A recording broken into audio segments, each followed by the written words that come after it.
একজন হুজুরের বার্থডের মধ্যে কেক কাটা হচ্ছে, নাউজুবিল্লাহ। এরকম কোনো ভিডিও আমরা দেখবো কখনো, সেটা কল্পনাও করতে পারি না। আজকে আমাদের সকল কল্পনাকে হার মানিয়ে বাস্তবতায় পরিণত করছে সেই রকম একটি ভিডিও, যে ভিডিওটি ইতিমধ্যে সোশ্যাল মিডিয়ার মধ্যে তীব্র পরিমাণ সমালোচনার সৃষ্টি করেছে। অনেক হুজুররা এই ভিডিওটি শেয়ার করে বলছে কওমি মাদ্রাসার একজন শিক্ষক কিভাবে এরকম একটি কাজ করতে পারে। আশেপাশের ছাত্ররা কিন্তু তার সাথে গান বাজিয়ে নাচানাচি করছিল এবং এলাকারও কিছু সংখ্যক ছোট ছোট বাচ্চারা এসেও কিন্তু তার সামনে নাচানাচি করছে, আর তিনি হাসি মুখে সেই কেকটা কেটে সবাইকে খাইয়ে দিচ্ছিল, নিজেও খাচ্ছিল। আপনারা অনেকে বলছেন বার্থডে উপলক্ষে কোনো কেক কাটা সেটা সম্পূর্ণরূপে হারাম এবং বার্থডে পালন করা সম্পূর্ণরূপে হারাম। এরকম একটি হারাম কাজ হুজুর কিভাবে আরামের সহিত করে গেল। এই ভিডিওটি কিন্তু ভাই আমার ফ্রেন্ড লিস্টে থাকা যতগুলো হুজুর আছে তারা প্রত্যেকেই মোটামুটি শেয়ার করছে এবং অনেকে এটা ইতিমধ্যেই দেখে ফেলেছে, অনেকে এটা নিয়ে বাজে মন্তব্য করা শুরু করছে। দেখেন, আমাদের ইসলাম ধর্মের মধ্যে হাজারো আগাছার জন্ম নিয়েছে। ধর্ম একটাই, সেটা হচ্ছে ইসলাম। হাদিস একটাই থাকবে, সেটা সবাই মানবে। তবে না, আমাদের ধর্ম এক একজন এক একভাবে ভাগ করে নিয়ে তারপর নিজেদের মতো করে সাজিয়ে নিয়েছে। এক একজন এক একটি হাদিস মানা শুরু করছে। তার হাদিস এটা, তার হাদিস ওইটা, তার হাদিস ওইটা, তার হাদিস আরেকটা। আমরাই সাধারণ জনগণ তাদেরকে ওয়াজ মাহফিলের মধ্যে হাজার হাজার লক্ষ লক্ষ টাকা ভাড়া করে নিয়ে আসি কিছু ইসলামের দাওয়াত শোনার জন্য। সেইখানে এসে যার যার মতো করে এক একজন হাদিস শুনে যায়। এখন কোনটা সত্য আর কোনটা মিথ্যা সেটার মধ্যে হাবুডাবু খাই আমরা। কিচ্ছু করার নাই ভাই। বার্থডে উপলক্ষে কেক যেহেতু হুজুর কাটছে, এখন তার দেখা দেখি অন্য মানুষও কাটবে, তবে সেটা হারাম। এখন করতে অনেকেরই লাগবে। আর দেখেন, একজন চোর যদি চুরি করে তাহলে সেটা কিন্তু স্বাভাবিক এবং তার শাস্তি হবে, সেটা কিন্তু সবাই স্বাভাবিকভাবেই নিবে। তবে আপনি একজন হুজুর হয়ে যদি চুরি করেন তাহলে সেটা কিন্তু অস্বাভাবিক এবং সেটা মানুষ একটু ভিন্ন চোখে দেখবে। কারণ আপনারা সবসময় ইসলামের দাওয়াত দিয়ে আসছেন, আপনারা সবসময় মানুষকে ভালো কোনো পথ দেখিয়ে আসছেন। এখন আপনারা যদি রং পথে যান এবং রং কাজ করে থাকেন তাহলে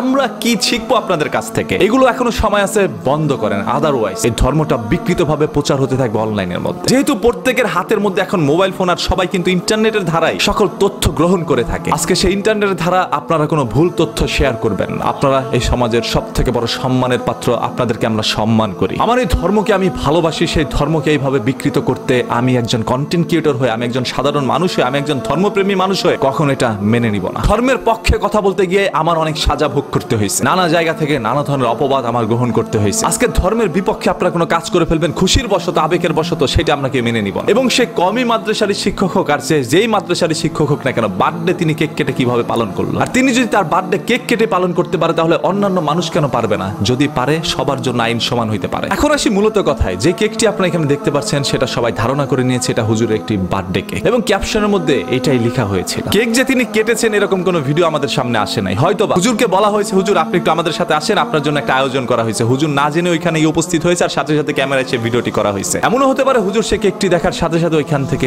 চলে আসছে, সে এই কেকটি কাটে নাই। এখন দেখেন, কোনটা সত্য আর কোনটা মিথ্যা সেটা সাধারণ জনগণ হিসাবে আমরা তো আর কখনো জানি না। অনলাইনের মধ্যে যতটুকু পাই সেটা বিবেচনা করে আমরা ভিডিও বানাই। তবে বার্থডে উপলক্ষে কেক যেন কোনো হুজুর না কাটে। আবারও বলছি, হুজুররা আমাদের কাছে সব থেকে বড় সম্মানের পাত্র। আমরা তাদেরকে অসম্মান করতে পারি না, করব না। এবং তাদেরকে যদি কি অসম্মান করে সেটা আমরা মুখ বুজে সহ্য করে নিব না। মাঝে মাঝে কিছু দৃশ্য দেখে খুবই কষ্ট লাগে। কিছু সংখ্যক হুজুররা হুজুরদের বিপক্ষে লেগেছে, একে অপরের বিপক্ষে একের পর এক বক্তব্য বয়ান দিচ্ছে, ওয়াজ মাহফিল থেকে শুরু করে ইন্টারনেটের মধ্যে। কে কার মান-ইজ্জত হরণ করে নিজের জায়গাটা একটু উচ্চ পর্যায়ে নিয়ে যাবে, কে কাকে দমিয়ে আরেকজন উপরে উঠে যাবে, সেইটারই প্রতিযোগিতা এখন অংশগ্রহণ করছে হুজুররা নিজেরা। আর এটাই সব থেকে বেশি লজ্জার বিষয়। আপনারা মানুষকে ধর্মের দাওয়াত দিচ্ছেন, ইসলামের দাওয়াত দিচ্ছেন, দ্বীনের দাওয়াত দিচ্ছেন, আপনারা মানুষকে সঠিক পথ দেখাচ্ছেন। তবে আপনারা যদি ব্যাঠিক পথে চলে যান, মানুষ কোন পথে যাবে? অসংখ্য মানুষ আছে যারা কোরআন পড়তে পারে না, হাদিস সম্পর্কে কোনো ধারণা নাই। তারা ইন্টারনেটে এসে আপনাদের বক্তব্যগুলো শুনে ইসলামের ধারণা নিয়ে থাকেন। তবে আপনারাই ভুলভাল তথ্য ছড়াইলে মানুষ কোন ধারণাটা পাবে? মানুষ আজকে বিভ্রান্ত হচ্ছে শুধুমাত্র আপনাদের কারণে। আপনারা কারা, কেনই বা এই ধরনের কাজগুলো করছেন?